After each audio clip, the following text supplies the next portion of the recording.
guys, welcome to my channel and welcome if you are new. I'm going to be going over today my 5 and 6 week symptoms that I had at the beginning of my pregnancy. So today I'm actually 11 weeks and 5 days along. I've been having some pretty bad symptoms throughout weeks like 9 and 10. That's kind of prolonged me in doing these types of videos. So I do have some notes down here and I wanted to go over. So I will actually be going over weeks 5 and 6 in this video, and then I will be doing a video for 7 and 8 and then 9 and 10. That way I'm not doing everything as like a huge download for all the weeks. I do know that I did like going through everybody's videos during these weeks, and looking at them in a breakdown of like 1 or 2 weeks was about as much information as I wanted to look at that time, because I either wanted to know what was going on in the current week that I was in or the week that was following that week. So my symptoms that I had for both weeks 5 and 6 were pretty minimal. It did start with like shortness of breath. I did have very, very tender breasts. It was basically out on the sides that were very tender to me. And that was something that started really early on. It was fairly intense. So outside of both the shortness of breath and the tender breasts, I was pretty tired.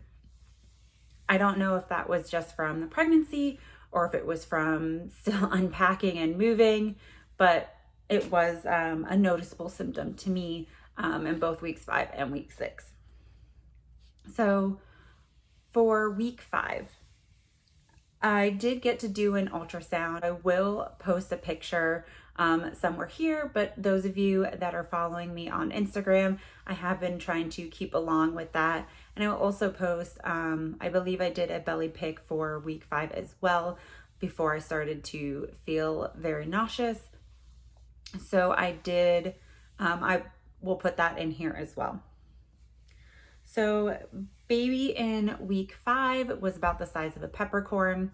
So very teeny tiny. It's pretty much looked like a tadpole if you were seeing it on an ultrasound in week 5.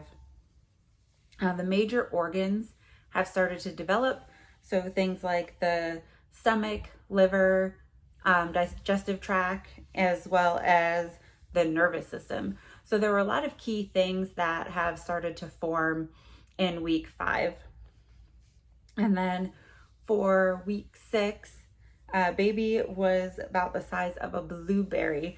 So we did jump pretty far from a size of a peppercorn to the size of a blueberry from week to week. And in week 6, the arm buds were starting to form. And then we also had the nose and the eyelids that have been starting to form as well. So for week 5 and 6, you really don't have much of a baby bump. It's a lot of bloat that is going on down there as your body is preparing to have a baby there. So what I'd been reading was your uterus is starting to expand and make room for the growing baby.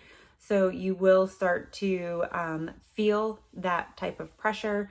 So it's about the size of like an orange or a grapefruit. And then that gives you that bloating feeling and look that you see in those earlier weeks of pregnancy. For me, I actually do have a tilted uterus. So my uterus tilts backwards, and that means my baby is going to carry more towards my spine, and I won't be showing too much of a bump until further on. And especially if this is your first pregnancy, you don't start to show until a little bit later on. What I've been doing to kind of keep myself healthy and continue to eat during these weeks, I've been waking up and having toast or saltine crackers first thing in the morning.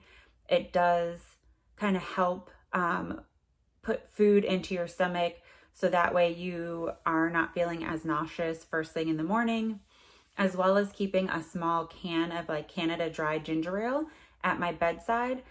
That way, when I wake up, I can drink the ginger ale, I can have my saltine crackers, and that's all before I even get out of bed. Another thing I started to do was not instantly waking up and brushing my teeth, because your gag reflex is so much more heightened during this time. So even just brushing my teeth and brushing my tongue was making me feel like I had to throw up. So I did read a few articles that suggested, waking up, eating, get it going. If you're not leaving the house right now, especially in these crazy times, brushing your teeth a little bit later on, as much as we all hate that morning breath taste.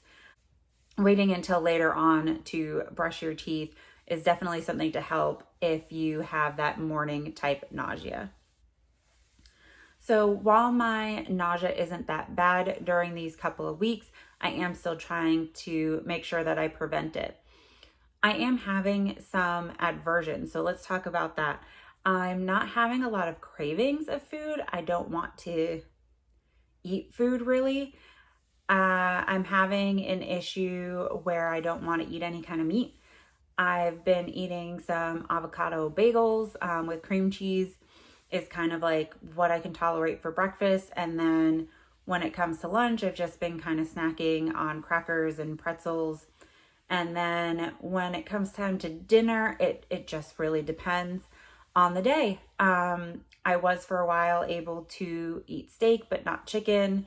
And later in week 6, it just became all meat. And then actually anything with pasta sauce. So the smell of cooking pasta sauce was not something that was very appealing to me during this time. So you just have to work with what you can. I did try having a couple of smoothies in the early morning as well, just to see if I can get some more nutrients into my body, since I was pretty much living on crackers and bagels during this time. So I'm still definitely anxious during week 5 and 6. It's my first time where I'm leaving my RE's office and coming into my first appointment with my normal OBG and midwife.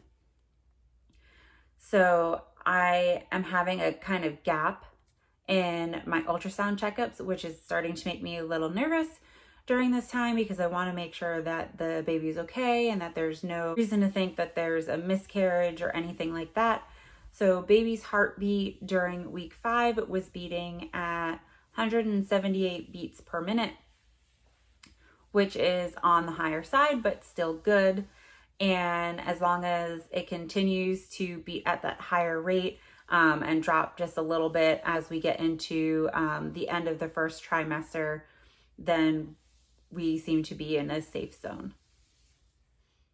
So that is all I have really when it comes to week 5 and 6. I will be recording back to back my weeks 7 and 8 and then 9 and 10. So you will see me in the same outfit, because I'm not going to take the time to change.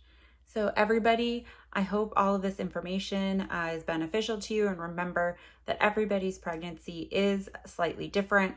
So just because you aren't having the same symptoms that I am having, or your symptoms are worse, does not mean that there's anything wrong with you or the baby or the pregnancy. Hope you guys have a good day, and go ahead and like this video if you want to see more content. Subscribe if you would like to continue to follow along with my pregnancy journey. And then you can also pop over to my Instagram page, where I'm posting up-to-date videos of my bump and then some of my symptoms as well as they are going on week to week.